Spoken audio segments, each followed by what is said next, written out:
चलिए आज हम बात कर रहे हैं लिमिट्स एंड डेरिवेटिव। ये जो चैप्टर है आरबी त्रिपाठी बुक के क्वेश्चन के एक्सरसाइज 12B की हम बात करेंगे।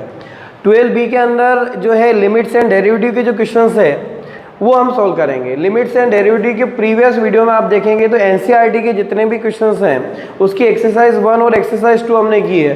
यहाँ पर हम देखेंगे आरबी त्रिपाठी। आरबी त्रिपाठी का जो पहला क्वेश्चन है एक्सरसाइज का उसमें दे रखा है लिमिट LIM का फुल फॉर्म होता है यहाँ पर लिमिट x टेंड्स टू 1।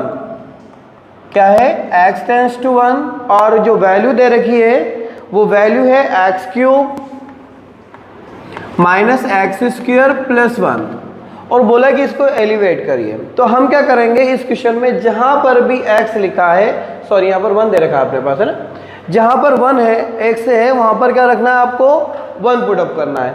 अब जैसे ही इसके अंदर हम लोग 1 पुट करेंगे तो हमारी वैल्यू आ जाएगी 1 का क्यूब माइनस 1 का स्क्वायर देन 1। सो 1 का क्यूब मतलब 1, 1 का स्क्वायर मतलब 1 देन 1 1 कैंसल, तो आपके पास आंसर क्या आ जाएगा 1 हो जाएगा। इस तरह से ये एलिवेट हो गया। इसी तरह से आपके पास यदि दूसरा क्वेश्चन एक और है, ये फर्स्ट क्वेश्चन आपकी आरबी त्रिपाठी की एक्सरसाइज का फर्स्ट क्वेश्चन 12B का। अब 12B का जो क्वेश्चन नंबर सेकंड है वो दे रखा है limit LIM x tends to 3। क्या दे रखा है? x टेंड्स टू 3 दे रखा है, साथ में दे रखा है आपके पास x इंटू एक्स प्लस 1 और बोला इसको सिंप्लीफाई करिए। तो हम चाहें तो इसका मल्टीप्लाई करके सोल्व कर सकते हैं या चाहें तो सीधे ही हम क्या करेंगे, जहाँ x है वहाँ पर x की वैल्यू पुट कर देंगे, उससे भी सोल्व किया जा सकता है। तरीका क्या होगा? तरीका ये भी हम कर सकते हैं लिमिट x टेंड्स टू 3 और x का मल्टीप्लाई कर दें x² देन x। अब जहाँ x है वो कैसे रिप्लेस हो जाएगा? 3 से रिप्लेस हो जाएगा। यदि मैं इसको 3 से रिप्लेस करूँगा तो अगली स्टेप हो जाएगा 3 की पावर 2 देन 3 एंड 3 3 जा 9 प्लस 3, दोनों मिलके कितने हो जाएंगे 12। तो यहाँ इसका डेरिवेटिव हो जाएगा आपका 12। किसकी बात करी हमने? क्वेश्चन नंबर 2 की। इसी भी यहाँ पर जो नेक्स्ट क्वेश्चन दे रखा है उसको भी हम देखेंगे। देखिए अब देखिए जो क्वेश्चन नंबर 3 है उसके अंदर दे रखा है limit x² plus 1 upon x plus 100। Here we are put x is equals to 1, then next step is x is replace by 1 square then 1 upon 1 plus 1। So we find 1 square 1 plus 1 1 plus 1 2 2 plus 2 is equals to 1। तो हमने क्या निकाला? इसकी value. It's सही है, गलत है कहाँ पर? क्योंकि यहाँ पर हमने देखा है 100 था तो हमने यहाँ पर 1 लिखा, इसको हम 100 कर देते हैं तो ये दोनों मिलके हो जाएगा आपका 101। तो रिमेनिंग यहाँ भी क्या होगा 101, यही आपका आंसर हो जाएगा। ओके, अब आते हैं नेक्स्ट क्वेश्चन जो है आपकी बुक का वो देखिए। उसके अंदर क्या दे रखा है? थोड़ा सा बड़ा है ना, question number 4 limit x tends to 0 under root a plus 2x upon, साथ में माइनस लगा है और √3 लिखा है। कितना लिखा है? √3x। इसके अपॉन में आपके पास क्या दे रखा है? √3a plus x minus 2√x। साथ में आपके पास दे दिया कि a किसके इक्वल नहीं हो सकता है? 0 के इक्वल।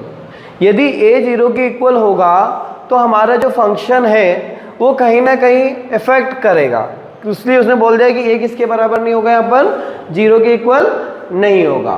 तो हम जब सोल्व करें इसको तो इसको सोल्व करने का तरीका क्या है? जहाँ x है वहाँ पर क्या पुटअप करेंगे हम लोग? 0 पुट करेंगे। चलिए हम 0 पुट करें तो ये हो जाएगा under root a plus 2 into 0 और 3 into 0 upon 3a plus 0 minus 2 under root 0. We are replace all place of x is 0. So remaining portion is only a, because 2 multiplied by 0 is equals to 0 and 0 is plus by a is equals to a. Same as 3 into 0 is equals to 0, under root 0 is 0. तो यहाँ पे आपके पास remaining कुछ नहीं बचेगा. Same है, चाहे तो हम 0 लिख लें, एक स्टेप और बढ़ा लेंगे हम. यहाँ बचेगा आपके पास √3a और यहाँ बचेगा आपके पास 0. इन दोनों स्टेप्स से हम देखें तो नेक्स्ट स्टेप हो जाएगी √3a. इस रूट के अंदर 3 भी है और a भी है, तो हम इसको ऐसे लिख सकते हैं √3 इंटू √a. कोई problem?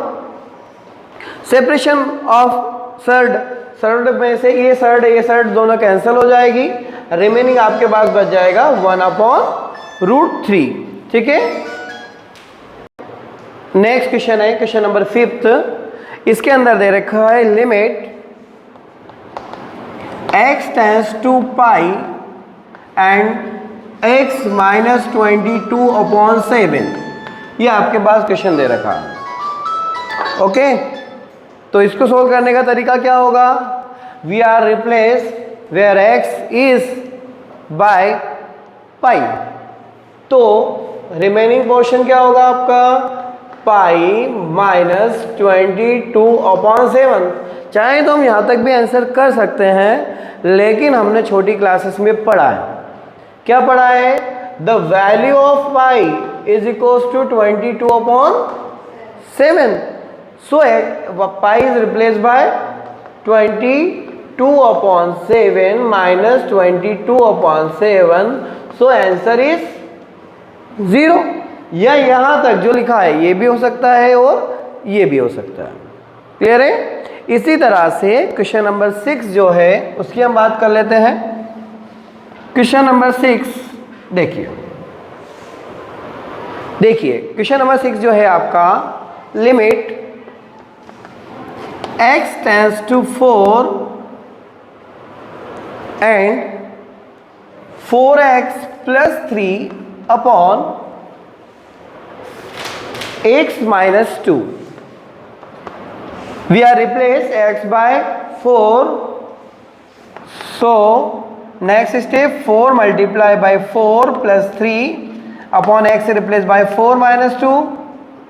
So 4 4 is 16 plus 3 upon 2 and 16 plus 3 19/2. तो आंसर कितना आएगा आपका? 19/2. देखिए कहीं गलत तो नहीं है. चलिए ठीक है. यदि हम इसी का 7th क्वेश्चन देखें तो 7 में दे रखा है limit x tends to 0 ax plus b cx plus d cx plus 1. हम यहाँ रिप्लेस कर रहे हैं x को कैसे? 0 से. जब हमने यहाँ पर 0 लिखा तो a into 0 plus b c into 0 plus 1. तो ये हो जाएगा 0 plus b is equals to b upon 1. Means that कितना आ गया? b. इसी तरह से क्वेश्चन नंबर 8 देख लेते हैं. क्वेश्चन नंबर 8 में है आपके पास limit x tends to 1 x cube minus 3x plus 1 upon x minus 1. यदि हम इसमें पुट कर रहे हैं x की वैल्यू 1 तो होगा 1 की power 3 into 1 then 1 upon 1 minus 1. 1 का क्यूब कितना होता है? 1 ही होगा. 1 की पावर कितनी भी होगी तो 1 होता है. तो यहाँ हो जाएगा नेक्स्ट स्टेप में 1 माइनस 3 प्लस 1 अपॉन 1 माइनस 1 0. और हम जानते हैं कि किसी भी चीज़ को यदि 0 से डिवाइड किया जाए तो ऑलवेज इनफाइनाइट हो जाता है। 1/0 इनफाइनाइट होता है, लेकिन 0/1 0 होता है। ये बात हम पहले भी कर चुके हैं। वही बात हम देखें तो इसकी आंसर आ जाएगा नॉट डिफाइंड। क्या आ जाएगा? Not defined. ये सिंबल का है नॉट डिफाइंड का, या फाई इनफाइनाइट, सॉरी फाई नहीं इनफाइनाइट। अब आते हैं नेक्स्ट क्वेश्चन पर। अब देखिए क्वेश्चन नंबर 9 की हम बात कर लेते हैं। क्वेश्चन नंबर 9 में है limit x tends to 0 √1 plus x plus √1 minus x upon 1 plus x। यहाँ रूट देख के घबराने की जरूरत नहीं है। हम क्या करेंगे, जहाँ x है x की को कैसे रिप्लेस करेंगे? 0 से। जब x को हम लोग 0 से रिप्लेस करेंगे तो हमारे पास आएगा 1 plus 0 plus √1 minus 0 upon 1 plus 0। Remaining हो गया 1 अंडर के अंदर 1, अंडर के लिए अंदर 1 1, रूट के अंदर 1 मतलब 1 प्लस 1 अपॉन 1 क्या आ जाएगा? 2। इसी तरह से क्वेश्चन नंबर 10 वो भी अच्छा है। उसमें क्या दे रखा है? Limit x tends to 1 ax square then bx plus c upon cx square plus bx plus a। कैसे रिप्लेस करेंगे x को? 1 से। जैसे हमने 1 से रिप्लेस किया, a इंटू 1 का square b into 1 plus c into 1 का square plus b into 1 plus a। ये हो जाएगा a plus b plus c, नीचे होगा c plus b plus a। यदि इसको रीअरेंज करें तो ऊपर भी a प्लस b हो जाएगा और नीचे भी a plus b plus c हो जाएगा। बहुत कैंसिल हो जाएगा, आंसर कितना आ जाएगा? 1 हो जाएगा। इस तरह से आरबी त्रिपाठी की एक्सरसाइज 12.b हमने कंप्लीट किया। नेक्स्ट वीडियो में हम लोग नेक्स्ट एक्सरसाइज कंप्लीट करेंगे। Thank you very much.